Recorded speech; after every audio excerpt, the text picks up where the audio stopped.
कधीच नाही चुकणार तुमचे फेवरेट टीव्ही शोज झी5 सोबत, तेही एकदम फ्री।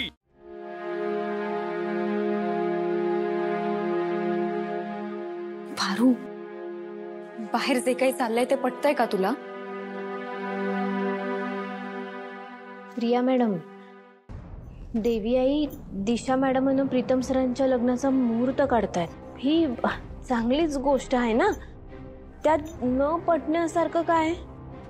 प्रीतम सर हे लग्न करून कधीच खुश राहणार नाहीयेत, कळतंय का तुला? प्रिया मॅडम, देवी आई जो निर्णय घेतात तो बराबरच असतो। अगं पण तुझ्या देवी आईंना कसं कळणार की ती दिशा खरोखर कशी आहे? कोणी सांगितल्याशिवाय त्यांना काही स्वप्न पडणार आहे का? ती दिशा त्यांच्यासमोर गोड वागण्याचं नाटक करते, पण पाठीमागे किती विचित्र वागते, खोटं वागते ती।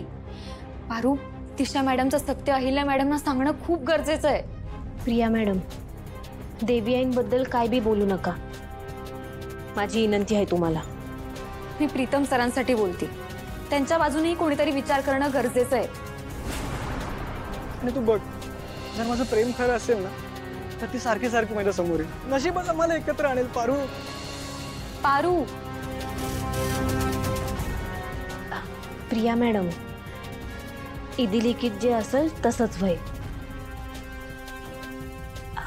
आपण जाऊया ना, तोंड गोड करायचं आहे ना समध्यांचं। चला, हा चला।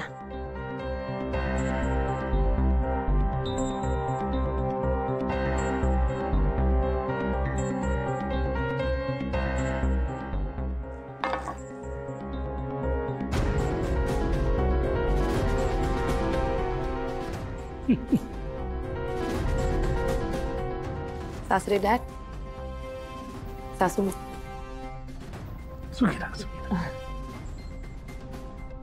प्रीत,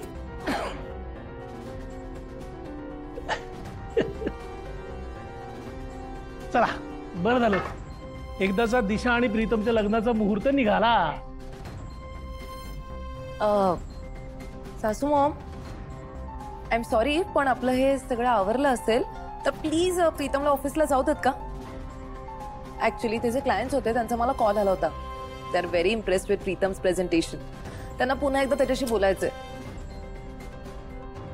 आणि अजून इथे वेळ गेला तर लेट होईल त्याला। दादाचा कॉन कॉल झालाय का बघतो, झाला असेल तर मग त्याला सोबत घेऊनच जा। प्रीतम, मला असं वाटतं की हा तुझा प्रोजेक्ट आहे, तुझं प्रेझेंटेशन आहे, तर तू ते एकट्याने हँडल करावं। आणि आता तू खूप कॉन्फिडेंट पण झालास, म्हणजे मला असं वाटतं की तुझा इंडिव्हिज्युअल प्रोजेक्ट आहे तर तू एकट्याने छान हँडल करू शकशील, आदित्यला इन्व्हॉल्व न करता। आणि I know you will give your best. I mean, सासू मॉम, सासरे डॅड, तुम्हाला काय वाटतं यावर? मला वाटतं दिशाचं बरोबर आहे, म्हणजे पटतंय मला। तू जा ना प्रेझेंटेशन साठी। दिशा, तू घेतलेला निर्णय अगदी योग्य आहे। बघ ना, प्रीतम मध्ये जो काही बदल झालाय तो आपल्या सगळ्यांनाच जाणवतोय। झी5 ॲप डाउनलोड करा आणि पहा सर्व एपिसोड्स एकदम फ्री।